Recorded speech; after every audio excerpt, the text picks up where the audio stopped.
शेतकऱ्यांचा नदीतून जीवघेणा प्रवास. शेतकरी करत आहेत थर्मोकॉलच्या सीटवरून प्रवास.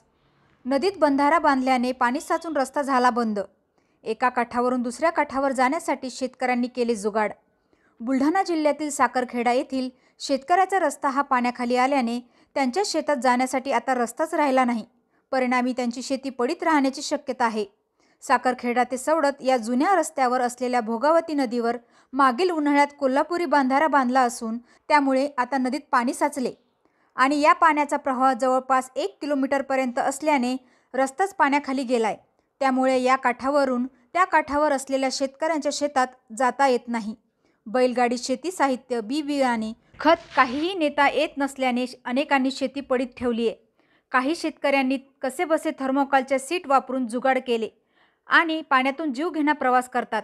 नदीत जवळपास 8 ते 10 फूट पाणी असल्याने मजूर तर लगेच येत नाही. त्यामुळे आता शेती कशी करावी असा प्रश्न शेतकऱ्यांना पडलाय. शेतकऱ्यांनी पाण्याची पातळी काही प्रमाणात कमी करायला मृत व जलसंधारण विभागाचे अधिकाऱ्यांना सांगितले. मात्र याकडे कोणताच अधिकारी लक्ष द्यायला तयार नाही.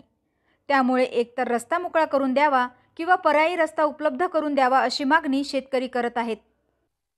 काय नेमकी अडचण ते शेतकऱ्यांची? साहेब, अडचण अशी आहे, आता इथं कोल्हापुरी बंधारा झाला आमच्या शेतापासून जवळपास 700 ते 800 मीटर अंतरावर खाली. त्या कोल्हापुरी बंधारा झाल्यामुळं काय झालं, ते पाणी तिथं अडवल्या गेल्यामुळं त्या पाण्याचा जो साच आहे ते पाणी इतक्या मागं साठलं की त्याच्यामुळं आमचा रस्ता बंद झाला शेतात जाण्या येण्याचा. जुना सवडत रस्ता साखरखेडा ते सवडत रस्ता तो बंद झाला. त्याच्यात म्हणजे जवळपास त्या रस्त्यात सुद्धा पाणी गेलं.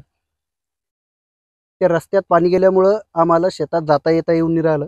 त्याच्यामुळं आमची शेतजमीन पडीत पडायची वेळ आली. आम्ही सर्वप्रथम जाफराबाद इथे जाऊन 4 थर्माकोलच्या सीटा आणल्या 2000च्या आणि बांबू आणले 500 रुपयाचे आणि ते बांबू आम्ही बरोबर ढाचा तयार केला, त्याच्यावर सीटा ठेवल्या आणि वरून 2 बांबू लावले. अशा प्रकारे आम्ही ती जुगाड तयार केला आणि त्या जुगाडातून जीवघेणा प्रवास चालू आहे.